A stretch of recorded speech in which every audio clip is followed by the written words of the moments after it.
Game show cheaters caught on live TV. Terry Neese perfectly guessed the price of a showcase on the TV show The Price is Right. He was the first person to ever guess the exact number in 38 years of the show. After studying the show for 4 months with his wife before going on it, they realized that every single price was in the exact same order on each show, so all they had to do was remember it. After making it all the way to the final round, Terry remembered that the showcase was around $23,000. He couldn't remember the last 3 numbers, but it didn't really matter, because on the show, if you're close enough to the number, you still win. But he decided to fill in the last 3 numbers with his wedding date and his wife's birth month, and it ended up being the exact price. After the show, he explained to the host how they memorized the pattern from each show. And after that, the show completely changed, so now all the prices are random to ensure that it doesn't happen again. But since Terry technically didn't break any of the rules, he got to keep the prize. If you see an Apple AirTag that isn't yours, call the police immediately. If you don't know what it is, it's a small tracker made by Apple that's meant to be put on keys, wallets, backpacks, or whatever you don't want to lose. So if you do lose them, your phone will tell you where it is. But one man put an AirTag in a girl's jacket without her knowing. She said she took off her jacket at a restaurant and that's when it happened. It tracked her go from one restaurant to another, and even while she was walking home alone. Luckily, Apple has a safety feature that notifies you if an AirTag that isn't yours is tracking you. So she was able to find it and throw it away, but that isn't always the case. This lady was followed from the mall to her house. And again, she got a notification that told her that, but she couldn't find it. She figured it had to be somewhere on her car, so she brought it to a shop and mechanics looked it over. But they said that they couldn't find it, so be safe. This picture is not what you think it is. At first, it looks like a fish on a plate, but if you tilt your head to the side, it's actually a lady. This lady refused to tip the waiter but didn't realize what she left on the table. Armando dropped off 2 slices of pizza for a lady and a child at their table. Then the lady questioned him on why there is only a few pictures of women on the wall. Since he was just a waiter at the restaurant and had no clue, he jokingly said that maybe women just don't eat pizza much. A few minutes later, he went to check on them, but they were gone. The lady had left the restaurant without paying, and she left him a handwritten note that said maybe women don't tip too. He felt bad because he didn't realize that his joke had offended her. Then he saw an envelope on the table that had Citibank written on it. So he ran outside to give it back to her, but he couldn't find her. He saw that inside it had a check for $424,000. Since he's an honest man, he didn't cash it and he handed it to his boss. They then tracked her down through the newspaper. Apparently she had that money because she had just sold her house. She apologized to Armando and offered him money for finding it, but he declined. The owner also explained to her that she had missed a wall with lots of pictures of women on it too.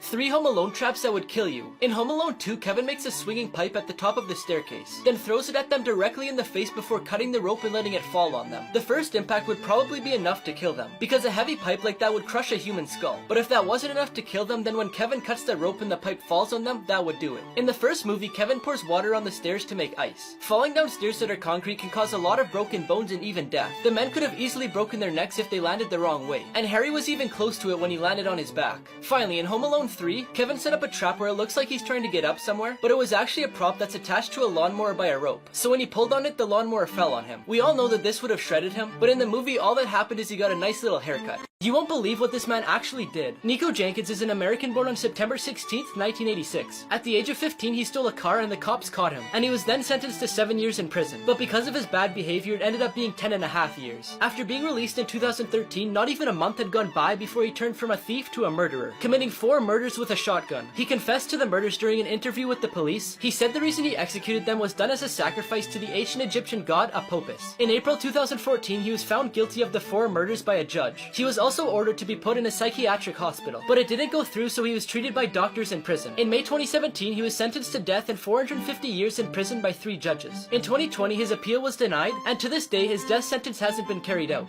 2 times good people got good karma. When Dominique Harrison Benson lost her bank card after a night out, she was panicking because she couldn't pay for a taxi and had no other way home. But when a homeless man named Robbie seen her stressed out, he went and offered her his last 3 British pounds for her to get a taxi home. It was the only money he had, but he was more concerned about her safety than anything. She was so thankful that when she got home, she created a GoFundMe page for the man, which quickly spread around social media. Her goal was to raise £30,000, but she beat that in no time, getting even more money to give to Robbie and the rest of the homeless people in her town. In 2011, Victor Geisbeck pulled over on the highway to help 2 girls change their flat tire because no one else would stop for them. Then he continued on his way without expecting anything in return. The 2 girls then saw his truck pulled over on the side of the road, so they stopped to check on him, and were shocked to find him in the middle of a heart attack. But luckily, one of the girls was a nurse and immediately began CPR, saving his life. Game endings almost no one has ever seen. Number 1. Flappy Bird. This game was created in just 2 days by a Vietnamese developer, Dong Nguyen. It seemed impossible to reach the end of Flappy Bird, but eventually somebody finally did. When you reach 999 points, the bird meets Mario and then the game just ends. Number 2. Pac-Man. It was created in 1980 by the Japanese company Namco. After level 21, the game becomes increasingly difficult, making it impossible to win. And according to the developers, the game doesn't have an end because of that reason. However, after many hours of playing the game, the most hardcore fans reached the final level, where they discovered a software bug that not even the developers knew existed. On the screen, the left side of the maze looked normal, but on the right side you could see random letters, numbers, and symbols of various colors. But even with this bug, you could still pass the level, and the only thing that happens is it brings you back to the screen to play again from level 1.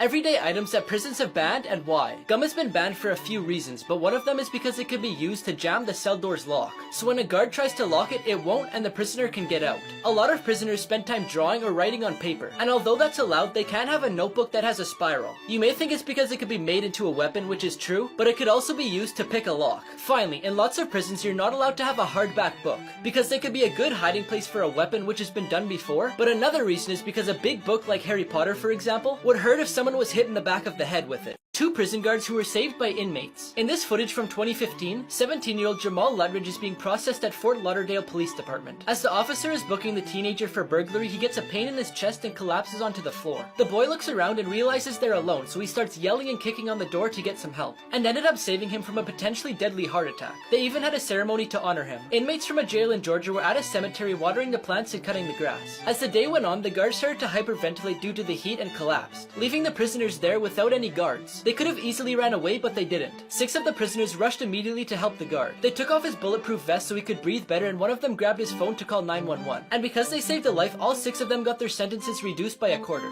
The most uncomfortable products ever designed. Number 1. This child car seat. In order to help parents keep their children quiet in car seats, a designer came up with the idea to paint Disney's Princess Cinderella on it. It looks good when there's a small child sitting in it, but as they get older, you'll have to adjust the headrest, and to do that, you have to stretch Cinderella's neck. Number 2. These Kleenex tissues. We all know the typical Spider-Man pose, and someone decided to put that on a Kleenex box. And whoever designed it didn't think it through, because they put the image in a way where it looks like you're pulling tissues from Spider-Man's bum. Number 3. Wonder Woman scissors. The scissors have a good design when they're closed, but when open, it looks like you're splitting Wonder Woman in 2. And finally, number 4, the red ribbon. In a children's hospital, they painted a pathway that's supposed to look like a red ribbon, but instead it looked like a path left by someone dragging a bloody body.